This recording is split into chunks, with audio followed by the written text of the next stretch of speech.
I'd like to call the Monday, January 11th meeting of the Planning Commission to order. If I could get everybody to rise and please join me in the Pledge of Allegiance. I pledge allegiance to the flag of the United States of America and to the republic for which it stands, one nation, under God, indivisible, with liberty and justice for all. Thank you, and I'd like to welcome everybody this evening and hope everybody enjoyed the new year and we're back to business. So with that, I will run through our agenda for this evening. Item 1 will be the consent agenda. 2 has been pulled from the agenda. Item 3 is a public hearing for rezoning for 2501 South Outer Road. Item 4 is a public hearing for a vacation of Indigo Hills PUD second plat. Item 5 is a PUD final plan and site review for White Oak. Item 6 is a preliminary plat for White Oak Marketplace. And item 7 is a final plat for White Oak Marketplace, other business, and then adjournment. So with that said, I would entertain a motion for the consent agenda. Mr. Chairman, Yes, Commissioner Peel. I move that the minutes be approved. I have a motion. Do I have a second? Second. Second from Commissioner Banks. All those in favor say aye. Aye. All those opposed? Motion carries. So as I said, item 2 was pulled from the agenda, so that will bring us to item 3, which is a public hearing for the rezoning. Before I jump into the public hearing, I'll just run through the procedure quickly for the public hearing. I'll open the public hearing, call for exhibits from our city attorney. Staff will make comments. The applicant will be asked to make their presentation. Witnesses in favor of the petition will be able to speak. Witnesses opposed will be able to speak. Then we'll have questions and general discussion among the commissioners. I'll close the public hearing, and then we'll consider it for a recommendation. So with that said... Thank you, Mr. Chairman. At this time, the city... I haven't opened the public hearing yet. Oh, well, I'm sorry. You looked at me. I thought I forgot something. So with that said, I will open the public hearing for a rezoning RZ-12-15-5125, which is 2501 Northwest South Outer Road. Now I'll ask for exhibits. I'm happy to offer them. The city has 8 exhibits. Exhibit 1 is the staff report with attachments. Exhibit 2 is the affidavit of publication in the Blue Springs Examiner on December 26, 2015. Exhibit 3 is the application with attachments. Exhibit 4 is a 185-foot notification map. Exhibit 5 is a list of names and addresses of property owners within 185 feet of the site. Exhibit 6 is a copy of a letter sent to said property owners. Exhibit 7 is Title 4 of the Land Use section of the Blue Springs Code of Ordinances by reference. And Exhibit 8 is the 2014 Comprehensive Plan by reference. Those are the city's exhibits for this evening. Thank you very much. Mr. Wright, would you like to make the presentation? Thank you, Chairman Graham and Commissioners. Before you is a request to rezone 3 parcels along the north side of Northwest South Outer Road. The current zoning of this property is GB General Business, and the applicant is requesting to rezone the property to RC Regional Commercial. This would allow additional uses on the site that are not currently permitted in general business. The total site contains approximately 5.62 acres and currently has 2 buildings in the center of the site. The applicant has requested to amend the rezoning to only rezone the center parcel with the 2 buildings, which is approximately 2.92 acres. And I did pass around an exhibit showing that highlighted. The applicant is proposing to renovate or replace the 2 existing buildings that are on site. Proposed uses that are currently permitted on site include retail and manufacturing limited, and proposed uses that require rezoning to regional commercial and conditional use permit would be include vehicle sales and possibly vehicle repair limited. This site meets the intent of the regional commercial zoning district due to its location with high visibility from I-70 and surrounding land uses, which include other regional commercial zoning districts. Staff recommends approval of RZ 12-15-5125, either as originally requested or as amended by the applicant's request. Be happy to answer any questions you may have. Thank you. Any questions for Mr. Wright? Yes, Commissioner Billups. Can you go back just a second and make sure I understood what you said? the original application is to rezone the whole property, Yes. and the applicant is now requesting just to rezone the centerpiece? They just want to rezone the center that has the 2 buildings on it. So I believe it's labeled as parcel 2 on the survey. Okay, thank you. Any other questions? Mr. Chairman, Commissioner Peel? has there been any return of letters for notification? Okay, thank you. Any other questions? All right, thank you. Thank you. Is the applicant here, and would they like to make a presentation? Yes, sir. If you could come forward, state your name, address, and be sworn in. Yep, we're at the podium. And speak into the microphone, please. Mr. President, you solemnly swear the testimony about to give in this case to be the truth, so help you God. I do. Keep your name and address. Rich Hoffman, 31B Lake Shore Drive, Lake Lotawana, Missouri, 64086.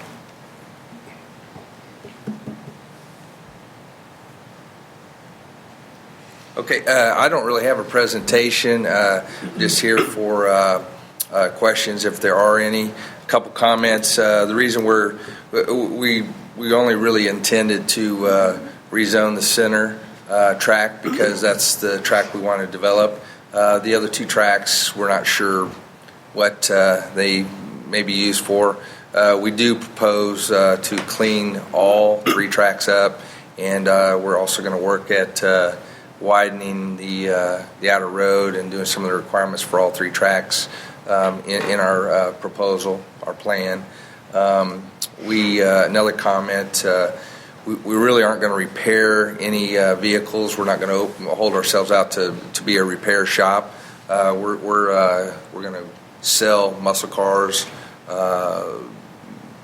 project cars, things like that, but the way they come in is the way they'll go out. We're not going to work on them. We're doing kind of in one of the buildings, we're going to do kind of a American picker, muscle car, classic car kind of retail with parts that, sheet metal parts and things that go along with those cars, but no mechanic work, no dirty work, hopefully.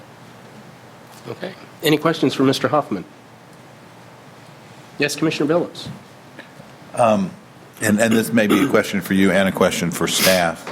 Back to my first question. First off, I'm glad you're going to do something with the site because I'm really tired of looking at it the way it is.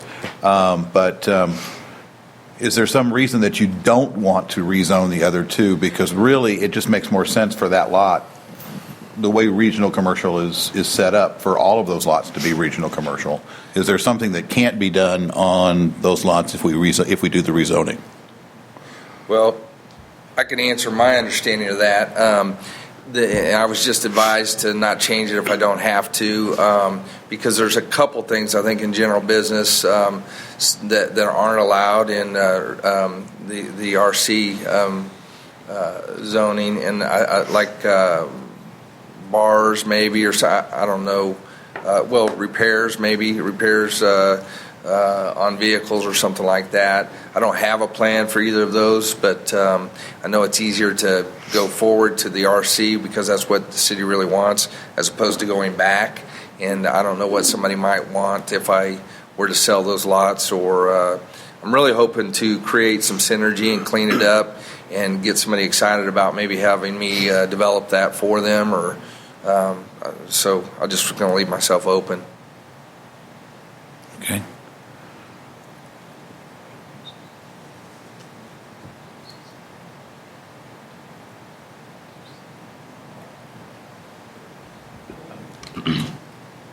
Mr. Chairman and Commissioner Billups, as Mr. Hoffman stated, there are a few uses like a bar, restaurant, I believe, that would not necessarily be allowed in regional commercial zoning. So that's why I think looking to, retain that and not change the zoning until more specific use is identified.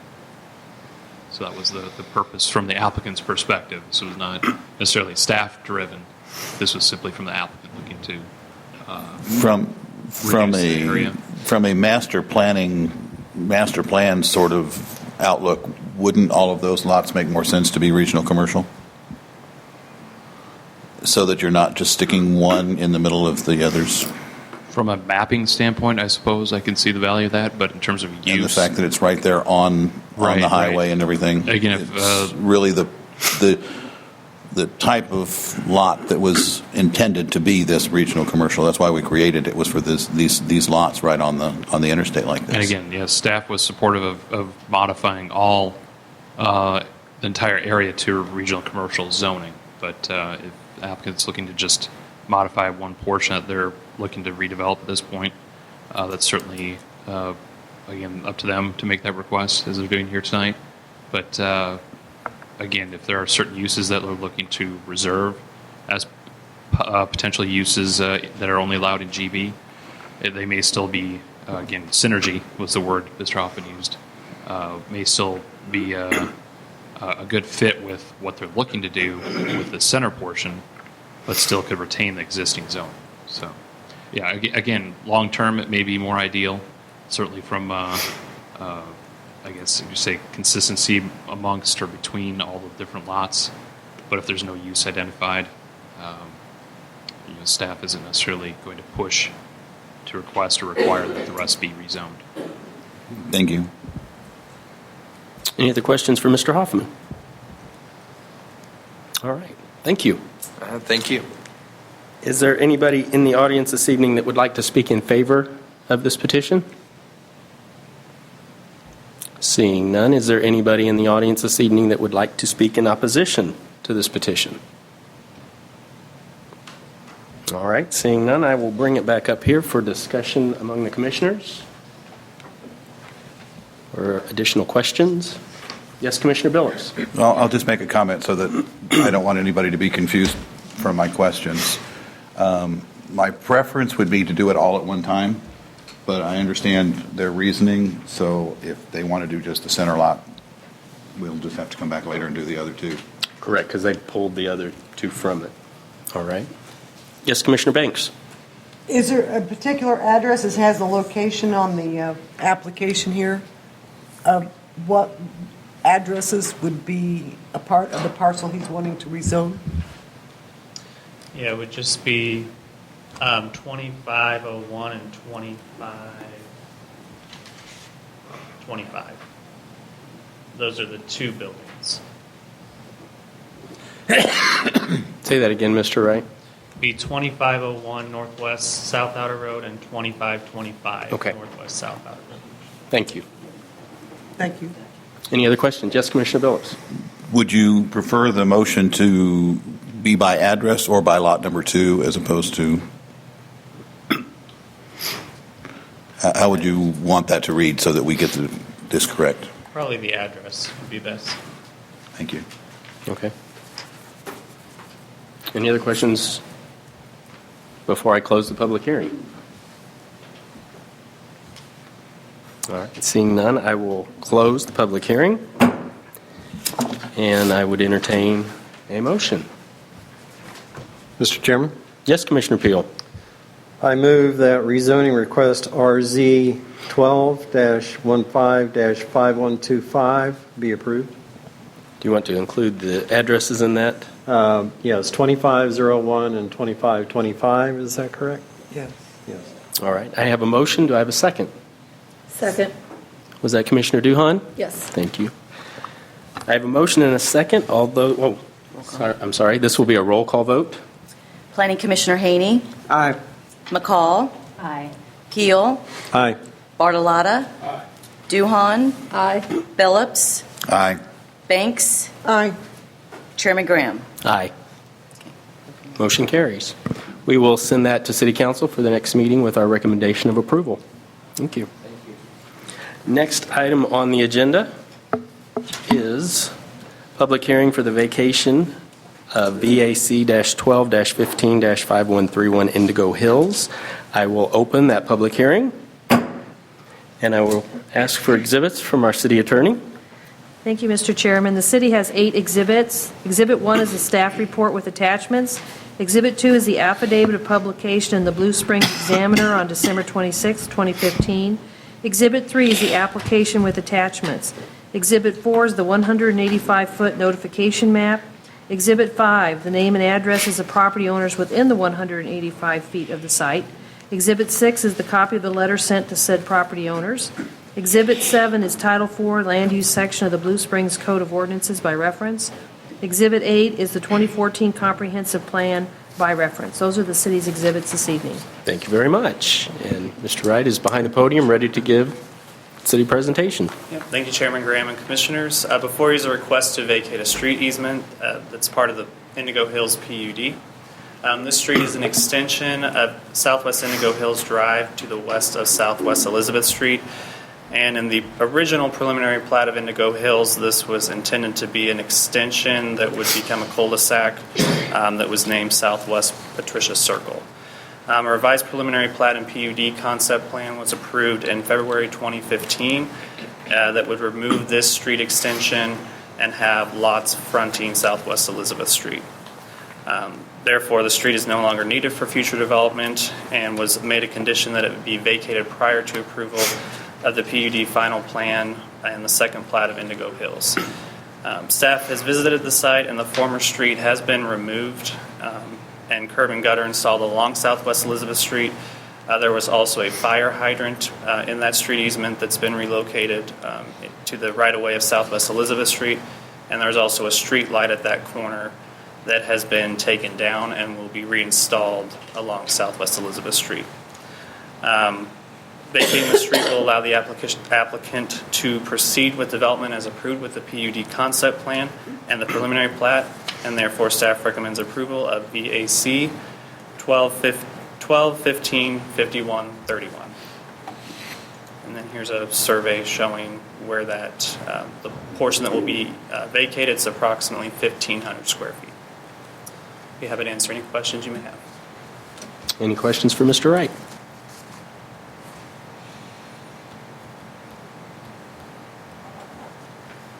Doesn't look like it. Thank you. Thanks.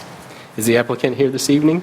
Would you like to come forward and make a presentation? Please be sworn in. State your name and address. Raise your right hand. You solemnly swear that the testimony about to give in this case will be the truth, so help you God. I do. State your name and address. My name is Lindsay Woods, and my address is 903 Southeast Willow Place, Blue Springs 64014. I have nothing to add to the staff report at this time. Okay. Is there any questions for Mrs. Woods? They're letting you off easy this evening. All right. Thank you very much. Thank you. Is there anyone in the audience that would like to speak in favor of this petition this evening? Seeing no one, is there anyone that would like to speak in opposition of the petition this evening? Seeing nobody, I will bring it back up here for discussion among the commissioners. Seeing none, I will close the public hearing on the vacation in Indigo Hills, and I would entertain a motion. Mr. Chairman, Yes, Commissioner Duhan. that we approve case number VAC-12-15-5131, Vacation Indigo Hills, Pilot Second Plat. Thank you. I have a motion. Do I have a second? Second from Commissioner Peel. This will be a roll call vote. Planning Commissioner McCall. Aye. Commissioner Peel. Aye. Commissioner Bartolotta. Commissioner Duhan. Aye. Commissioner Billups. Aye. Commissioner Banks. Aye. Commissioner Haney. Aye. Chairman Graham. Aye. Motion carries. We will send that recommendation for approval to the City Council. You're welcome. Next item on the agenda is the PUD final plan and site plan design and review for White Oak Marketplace. And Mr. Hawley is going to make that presentation. I believe you're going to do 5, 6, and 7. That's correct. All right. Thank you, Mr. Chairman, members of the commission.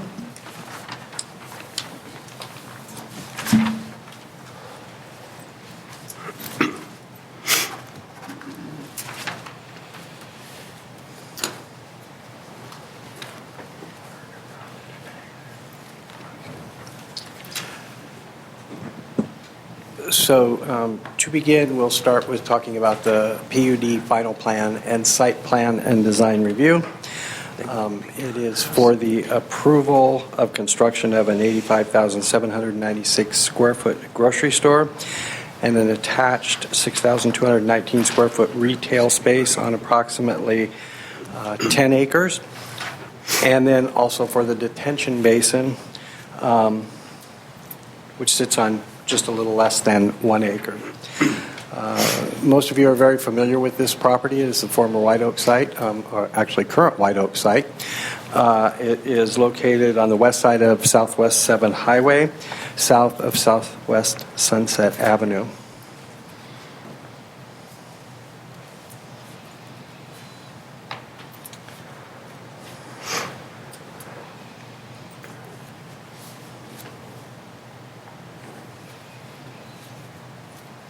I'm just going to scroll through here to get to a site plan for a moment.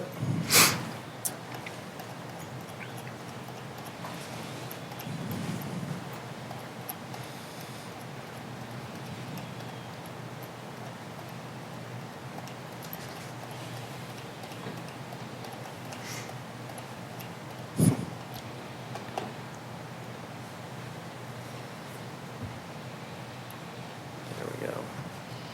This will be a good one to use.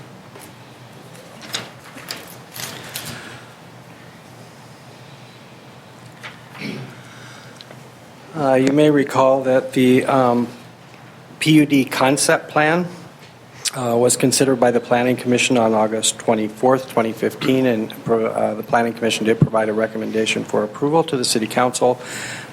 In September of 2015, the City Council approved the PUD concept plan for White Oak, and that involved a three-phase project. The first phase was defined as the grocery store and attached retail space. The second phase was defined as the residential, located more on the western portion of the site. In this area, obviously in this area over here. And then the third phase really involved the construction of these pad sites, these retail pad sites. One is here, one is down here, and then there's another smaller final pad site here. For this particular PUD, we are dealing only with phase one, which is the grocery store and the small attached retail space. Also, in the same vein as that, Section 401050 of the City Code, of the City's Unified Development Code, defined a grandfathering clause, basically a completion of development. And in short, what that basically says is if you started the process of a development prior to the adoption of the 2015 UDC, that you could proceed forward under the former 1996 UDC, and in this case, that is what they will be doing.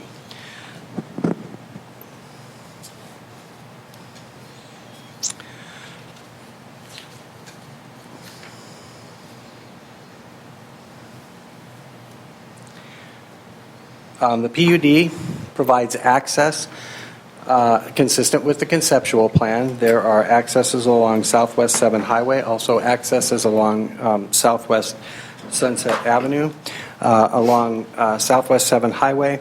And I'm going to use the cursor if you would like to look at the overhead. This particular access along 7 Highway is the current signalized access, Price Chopper currently being over here, as well as Taco Bell on the corner, and the various uses along with Ace Hardware, DAV, Goodwill, and another Deals, I think it's called. This is that signalized intersection. It remains, and it will be a fully signalized intersection. They will be installing a median from here, and it proceeds south to just before this access on the far southern portion of the site.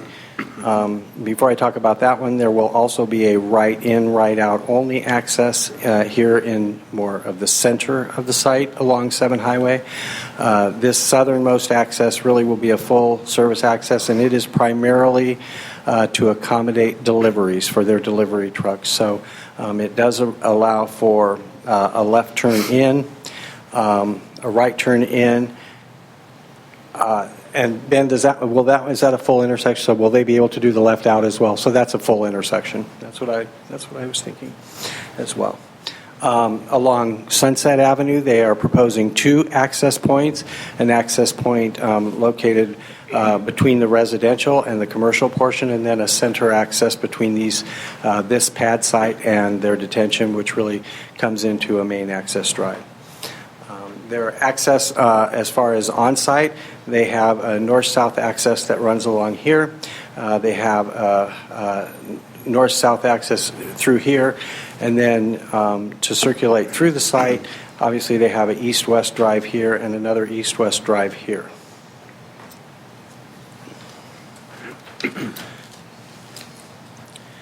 When we talked about access in the conceptual plan, one of the things and one of the issues that came up was cross-access between this property and the property to the south, which is the Mall of Fall Creek, and also whether or not there was opportunity for cross-access to Central Bank, which currently does have access to White Oak. When the developers looked at the grading, they have made an effort in this area. There's an approximately 6-foot grade difference between this site and the Mall of Fall Creek site. And the applicant has proposed to make up 3 feet of that grade difference on this site. So in order for there to be cross-access, the Mall of Fall Creek site would have to cut somewhere in the neighborhood of about 3 feet to meet up with that access point. Whether that will ever happen or not, I can't tell you. What I will say is that the applicant has made that effort. They have also talked with Central Bank to see whether or not there was opportunity to provide cross-access. There is some documentation that was included with your staff report, but apparently both have determined that really there isn't an opportunity to provide that cross-access, so that Central Bank then is left with, if a person wants to connect to this signalized intersection, they would have to come out on Sunset Avenue, and they would have to come up and come through here and then make a left turn to go northbound on 7 Highway. Otherwise, they will simply come out of the site and go southbound on 7 Highway. And I think because of the way their drive-through facilities are configured, that access point for a right turn is in this area. As far as parking goes, in the phase 1 of the development, they're including 418 total parking spaces. That represents approximately 12% over the minimum number required, which in this particular case is 368. The other thing to mention as far as parking goes is that staff is recommending that the applicant provide 10 bicycle spaces. It is not required under the 96 code. If they were to have developed under the current code, they would be required to provide somewhere in the neighborhood of 37 bicycle parking spaces. 37 seems a bit high for that site, but 10 certainly seems reasonable, and staff would recommend that they provide 10 bicycle parking spaces near the grocery store use.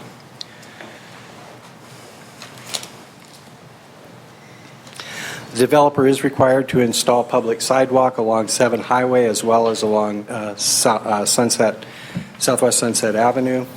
They will be required to meet ADA requirements. Currently, one issue with the public sidewalks that are in public right-of-way is that the developer has shown where the sidewalk meets their southern property line, and currently that does not meet up with the existing sidewalk that comes from the Mall of Fall Creek.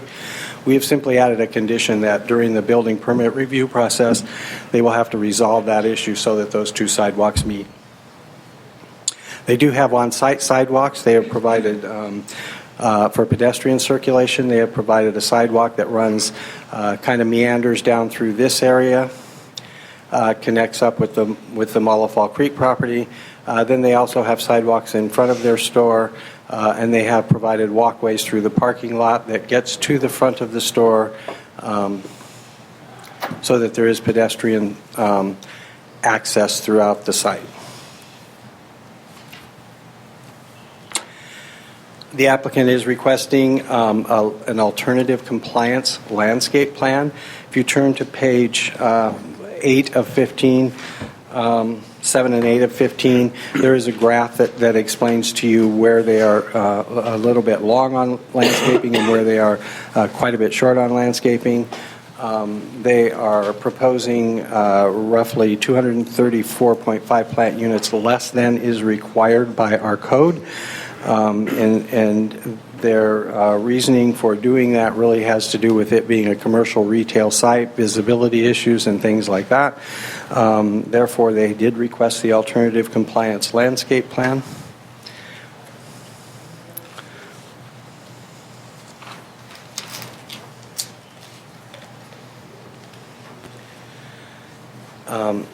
Excuse me. Another point is they have provided the stormwater management report. And with that report, they talk primarily about the stormwater detention basin that will be constructed on this particular tract of land.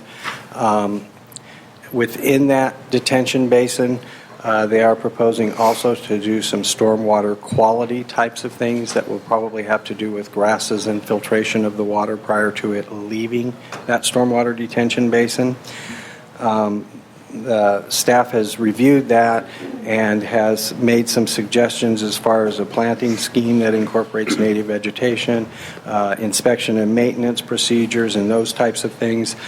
There will also need to be a development and maintenance agreement. That agreement will be established prior to the issuance of building permits.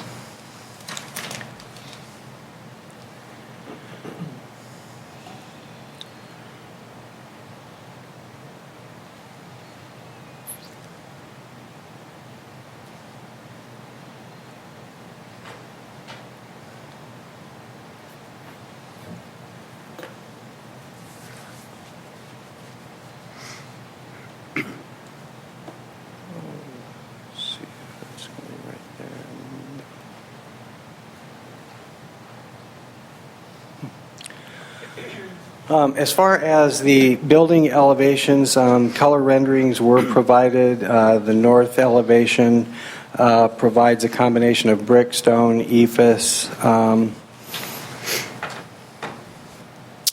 and wood with varying block-shaped elements and interesting canopies. The north elevation being the elevation that is primarily the front of the store, and they have put various materials and textures, those kinds of things that create interest in that elevation. The east elevation, that elevation facing Highway 7, has similar features on the northern one-third of the facade, but as you move south along that facade, then it kind of relinquishes to a concrete tilt-up structure with the lower portion being clad in some brick applique, the upper portion being painted, appearing to be a painted concrete tilt-up wall. The south-facing elevation, which would be the facing the Mollifall Creek, and the west elevation, which would be the elevation facing future residential, really have very little interest. They're composed of concrete tilt-up walls with brick applique on the lower portion of the elevation, painted concrete on the upper portions of the elevation. Within the original conceptual plan approval for the PUD concept plan for White Oak, the developer, and I'm reading this pretty much verbatim of Condition 11, the developer is required to provide details of areas for outdoor seating and the like. The applicant has provided to us a rendering of a planter with a seat wall, which would be located roughly at the northeast corner. Maybe I'll come back to the site plan.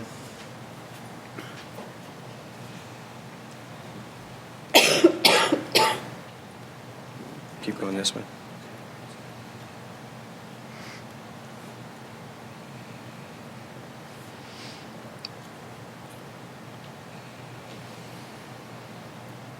Oops, there we go.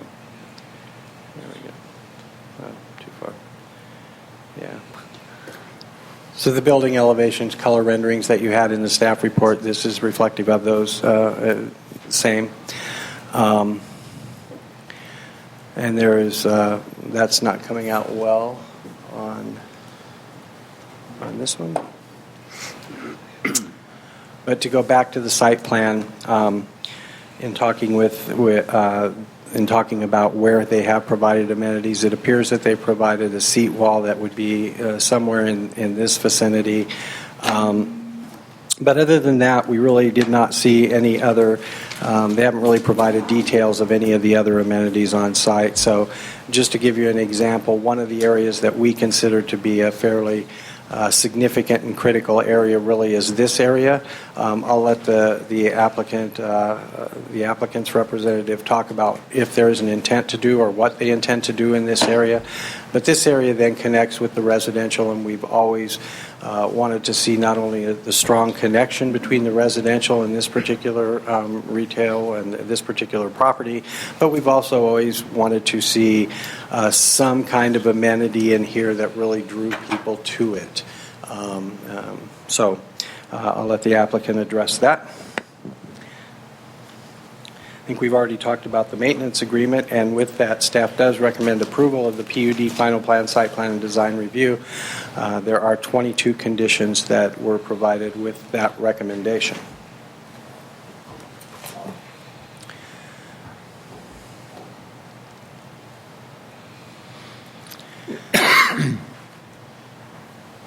Did you want to take questions on that before we get into the other one? Thank you, Mr. Chairman, because I was just about to say. Don't get confused as we go through, because there was a lot of information there. And the site plan and design review, we can discuss that now and then move on to the preliminary and final plat, because those are fairly straightforward. With all that information, I didn't want to get too far ahead and you might forget questions you had. I've got them written down. I won't forget. Okay. You want to wait then? Or you want No. We can go whenever you're ready. You want to do them now? Sure. Have at it, Mr. Billups. I'm ready. Mr. Hawley, I've got several issues here I'd like to discuss, and part of this may be for you and part of it may be for the applicant, so however you want it. In the staff report to start with, and this may be something that I've just never really paid attention to before, but it really jumped out at me today on this particular site plan, is that the site report, or the report says that the elevations are conceptual. Now, does that mean that this may be what we're going to get, or we may get something similar to this, or is this actually what we're going to get? I'd hate to say, well, the concept is the same, but there's only about half as much trellis here, and there's not quite as much brick here, and this tower isn't quite as high, but conceptually it's still the same. Well, the reason that we say that it's, and I assume we're talking about building elevations, right? Yes. Uh-huh. The reason we say it's a conceptual elevation is because they're really not they're not construction drawings. So they're really just visual representations. From staff standpoint, when we get these elevations, we take them and we compare them to what the actual building plan, when it comes in, will be. And if there is significant differences between them, then they do have an issue, and that has to come back and be reviewed through this group. If they're pretty much the same elevation as we're shown, then we move forward. There can be some minor nuances, but they're not major. So what you're seeing is pretty much what you're going to get, but we call them conceptual because they're not construction documents. They don't. Okay, you may say that all along, and it just for some reason this one, because it's a larger building or something, just really, I was concerned about that. You talked about the elevation change between Fall Creek and White Oak. Elevation. What's the elevation difference between White Oak and the bank? I think that was, and Chris, I'm going to look to you, but I believe that was somewhere in the neighborhood of about 8 feet. Yeah. So basically, you're going to look at the bank and you're going to see an 8-foot wall surrounding it. Is that kind of what we're It'll be a combination. It'll be a combination. I think that they, as proposed right now, there is a portion that's a small retaining wall and then slopes, and the slopes will be landscape slopes. And there's going to be a lot of dirt movement. Basically, the whole site's going to have to be scraped, I guess, and it's going to be bare dirt for a while they're changing all these elevations. I know there is a provision in all of these documents and everything else for silt retention and containment and all of that, but I'm really concerned about this site running down and filling that bank parking lot full of something. might have Ben address more of those. I mean, those are those stormwater things.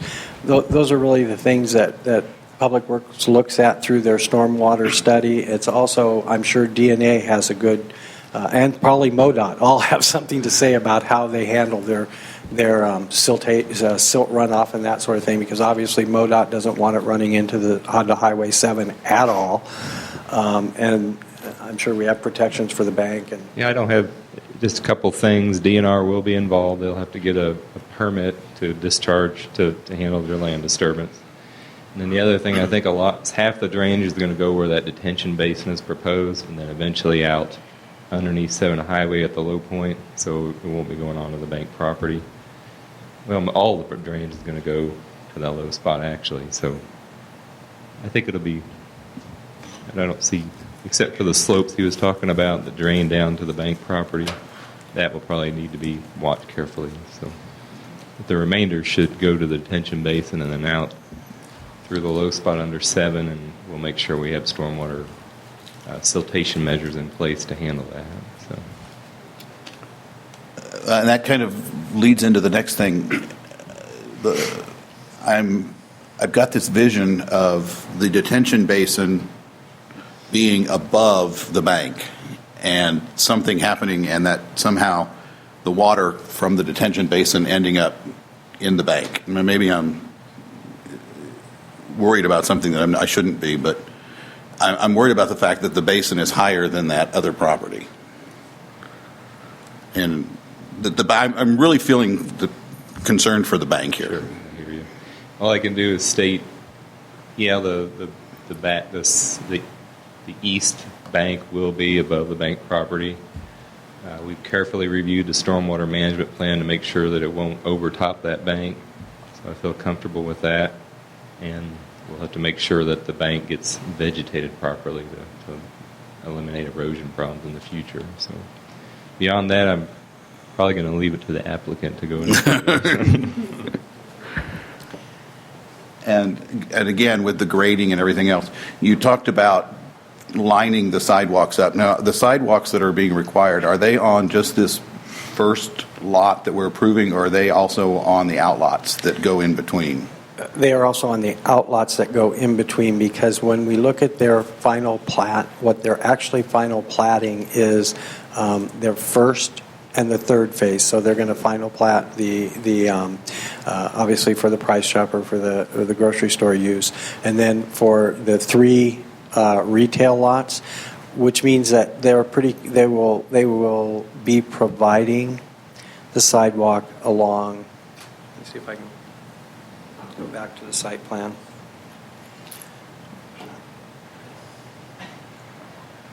I'm probably going the wrong way then. So the sidewalk then will be installed pretty much from this point all the way to the bank property on Sunset Avenue, and along 7 Highway then it will be from the bank property all the way to their southern property line. There won't be any breaks for this outlot here and this outlot here, because they're being final platted at the same time. So they'll do a continuous sidewalk through there. And with the elevation changes between Fall Creek and this property, and then between this property and the bank, can all of that be done with the proper ADA slopes and everything else? Yes, and the reason is because in this portion of the site, I'm sorry, I can't see where the cursor is right now. I'm sorry. Can you? Is that? Yes. Okay. I'm with you. Okay. In this portion of the site, whoops. I'm sorry. I'm going to come back here. So I'm right here. In this portion of the site, there is that 6-foot grade difference, and that's where cross-access was proposed. As you move this way on the site, that grade change becomes less and less, and by the time you reach the street right-of-way, because the grade has to match up with the street right-of-way, your grade change is fairly insignificant there. Even if you go a few feet in, I think the grade change in say this area in here though was roughly 3 feet.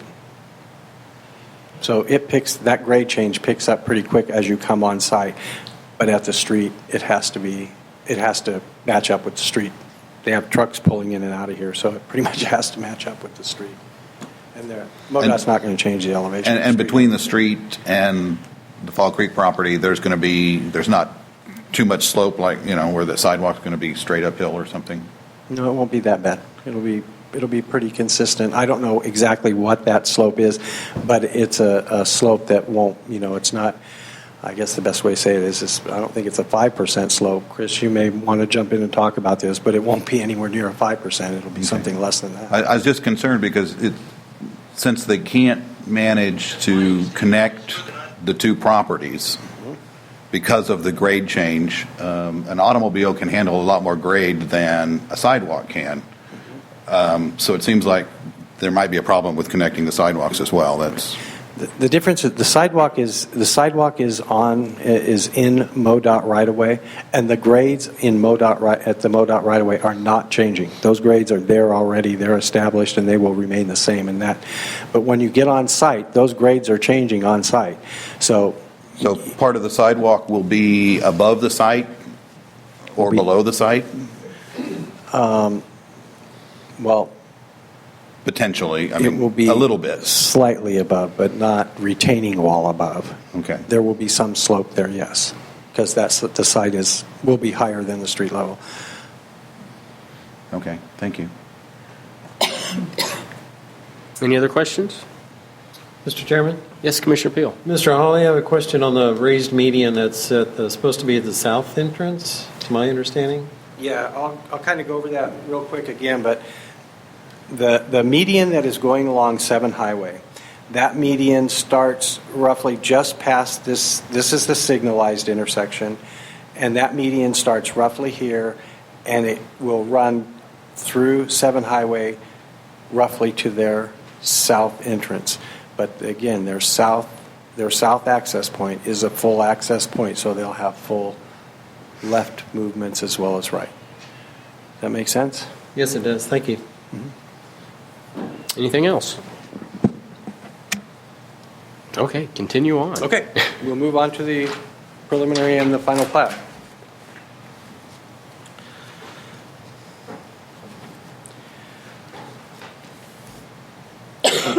The preliminary plat for White Oak Marketplace actually covers the entire development. So it is lots 1 through 5, that being inclusive of the residential property. The final plat, however, does not include the residential property. Again, we have the same history as we had with the PUD final plan, site plan design review, in that on August 24th, the Planning Commission did approve the concept plan, and then again with a recommendation to the City Council. The City Council actually approved the concept plan in September, and this preliminary plat and final plat are also, because of that, going through under the 1996 UDC as opposed to the current 2015 UDC. Easements were provided, and let's see if we can get to the preliminary plat.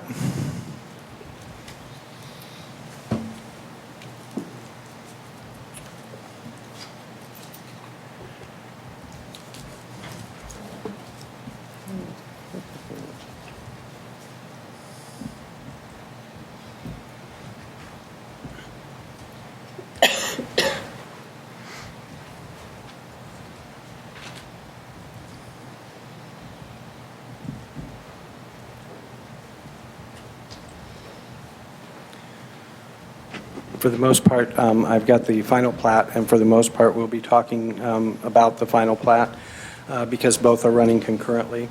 The easements that were necessary have been provided. That would be for existing water and sewer easements. There may be some easements, including, for instance, an easement that runs this general north-south direction across that pad lot. That easement will no longer be necessary. The point being that they will need to come in at a later date, and they will need to vacate some of these easements as their site plans further develop.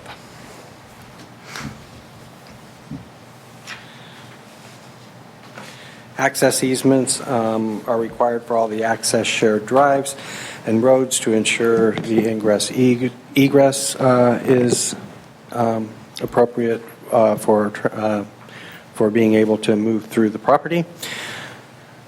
Additional easements may be needed in order to make appropriate sidewalk connections. By that, we will want sidewalk easements in places where where sidewalks are going to cross over areas of differing properties. For instance, if there is a sidewalk that runs along here, and I believe there may be, we would need an easement for that to service or be able to cross to this and vice versa.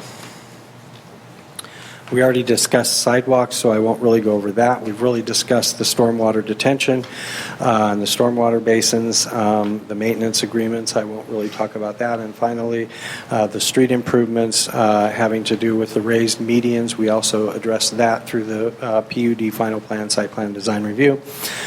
Staff is recommending approval of both the preliminary plat and a recommendation for approval for the final plat with 11 conditions that are noted in both reports.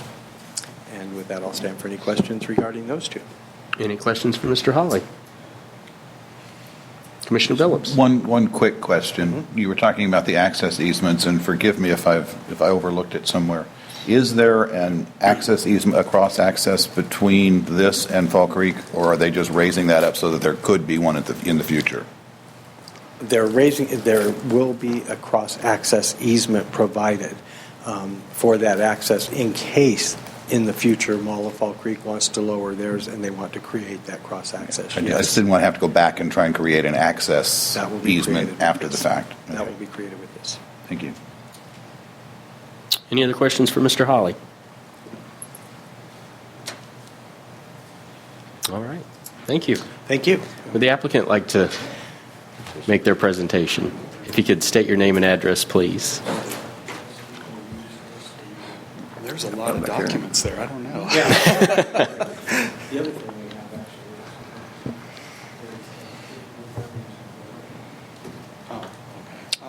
have I think this is okay.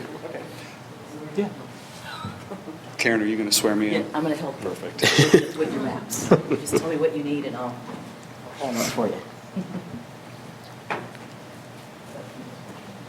Very good. Chris Hafner with Davidson Architecture and Engineering, 4301 Indian Creek Parkway, Overland Park, Kansas 66207.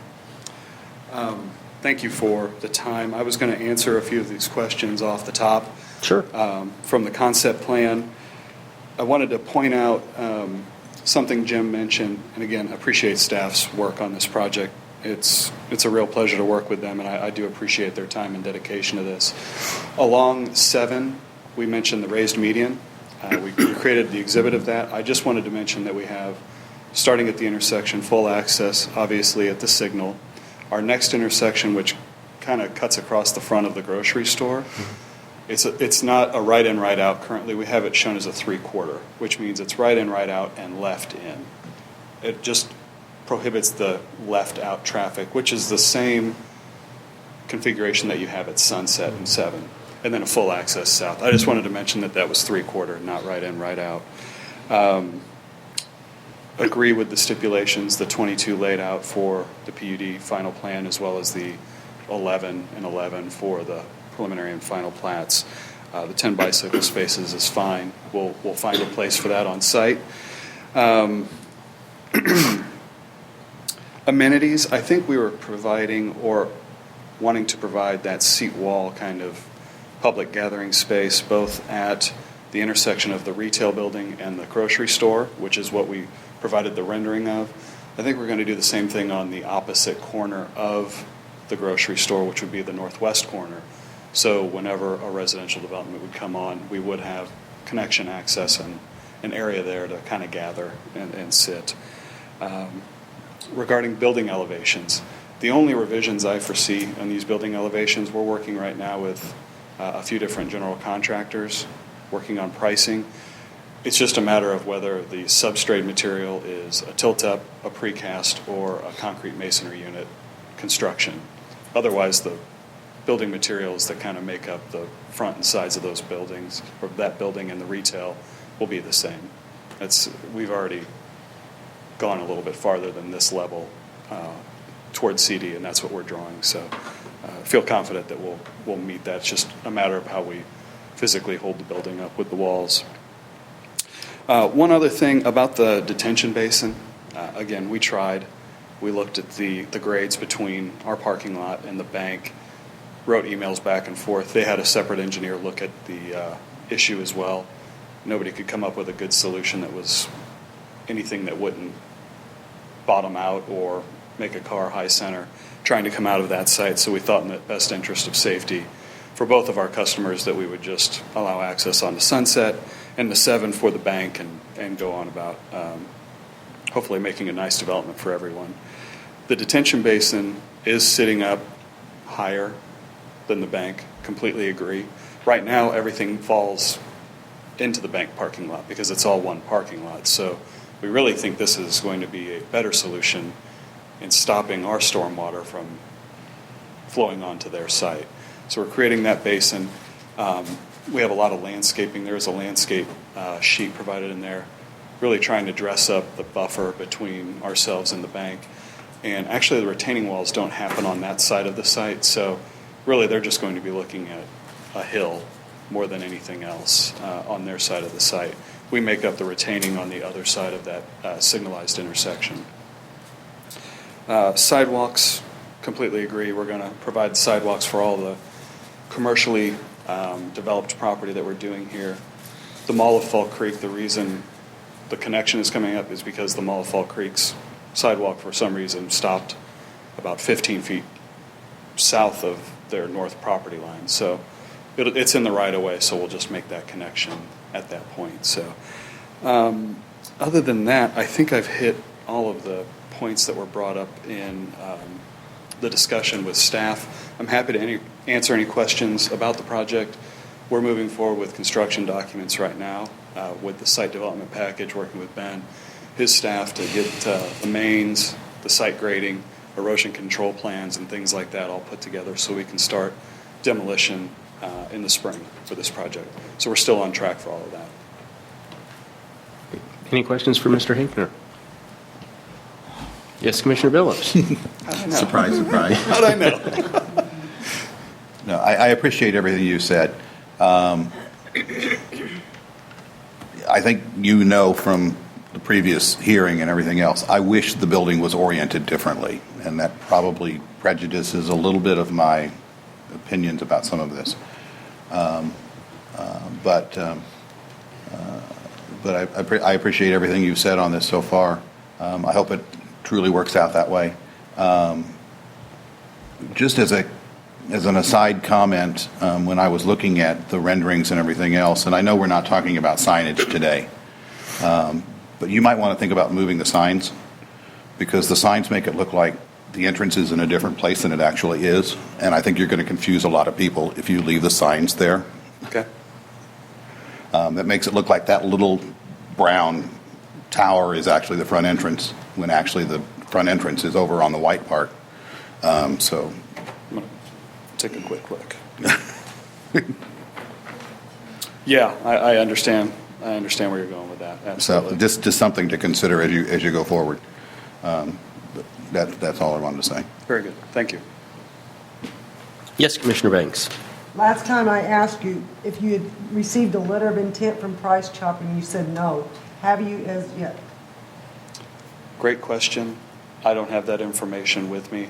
I know the Cosentinos are part of the development team, so they're fully aware of this development and moving forward. I have to believe they've got to that point. I don't personally have that information at hand to be able to tell you that. I will let you know I've met with the entire Cosentino family on this project multiple times. They're fully aware of it and part of the actual ownership of this property. So we're good to go with that.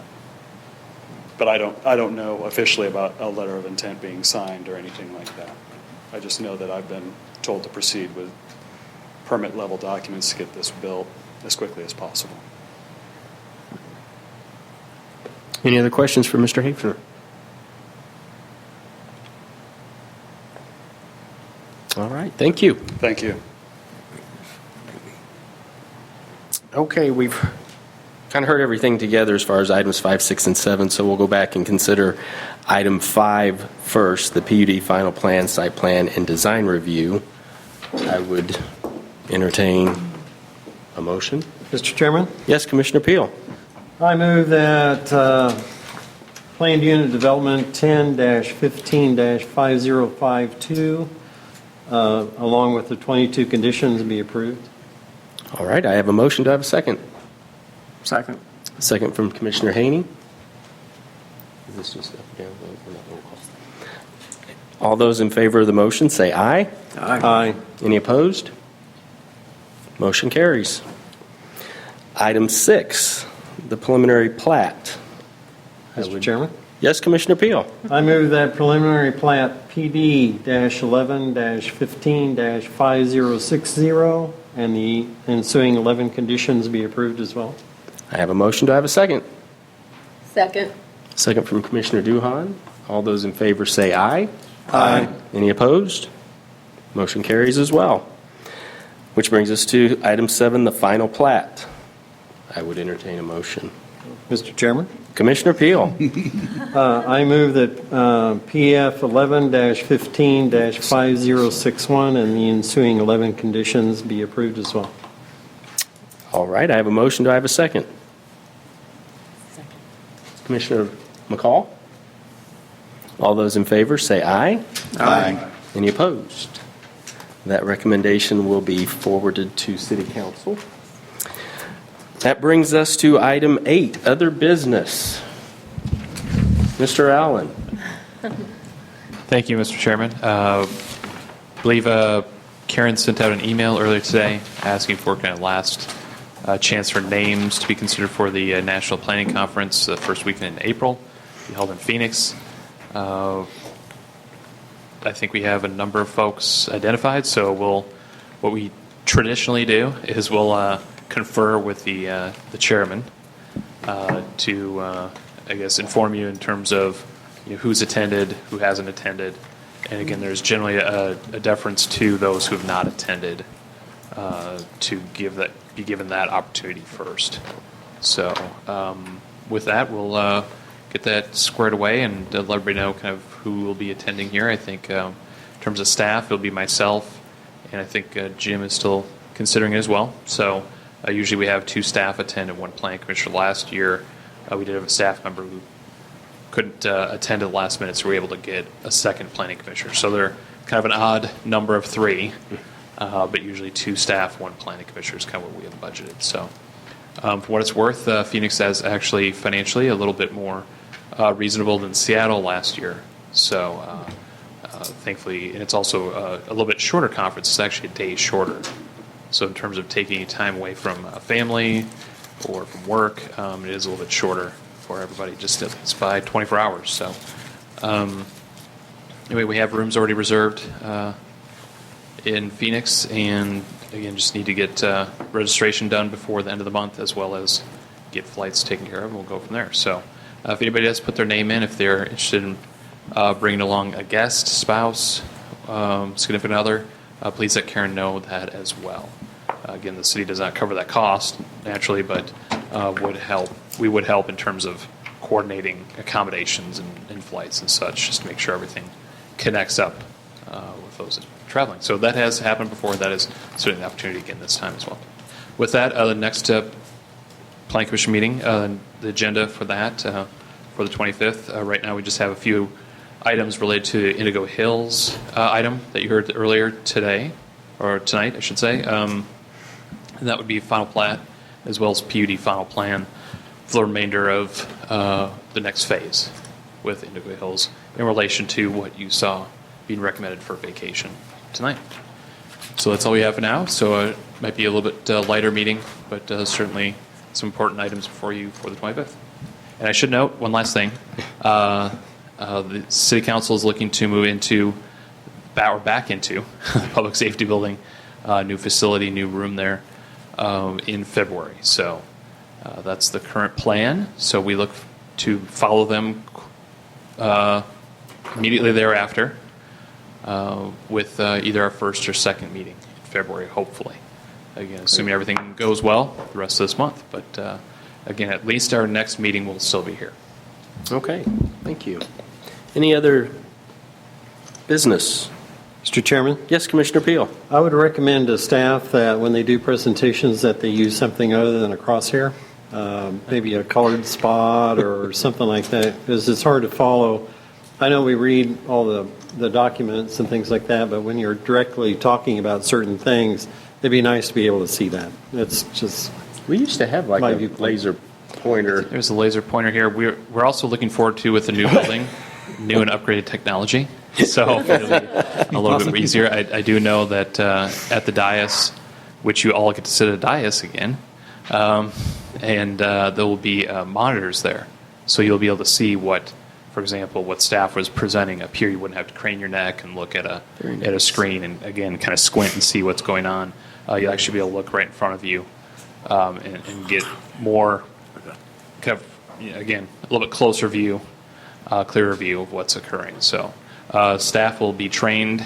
I know Karen went to see what's going to be provided there as well. So yeah, there'll be some new technology. Nothing outrageous, nothing, no 3D holograms or anything like that. But you'll still have your iPads and such, but there'll be monitors then, not just the screens. The screens will be really for the audience. Thanks, Mr. Allen. Okay, thank you. Any other business? Seeing none, I would entertain a motion for adjournment. We'll make a motion to adjourn. I have a motion from Commissioner Haney. Do I have a second? Second. Second from Commissioner Peel. All those in favor say aye. Aye. Motion carries. Meeting is adjourned. Thank you.